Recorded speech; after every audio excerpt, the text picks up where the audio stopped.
أعوذ بالله من الشيطان الرجيم. بسم الله الرحمن الرحيم. ويسألونك عن الجبال فقل ينسفها ربي نسفا فيذرها قاعا صفصفا لا ترى فيها عوجا ولا أمتا يومئذ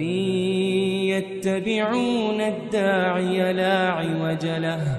وخشعت الأصوات للرحمن فلا تسمع إلا همسا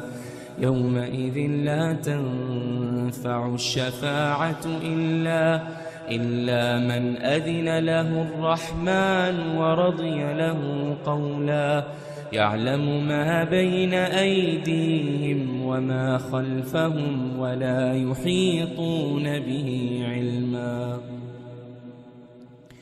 ولا يحيطون به علما وعنت الوجوه للحي القيوم وقد خاب من حمل ظلما ومن يعمل من الصالحات وهو مؤمن فلا يخاف ظلما ولا هضما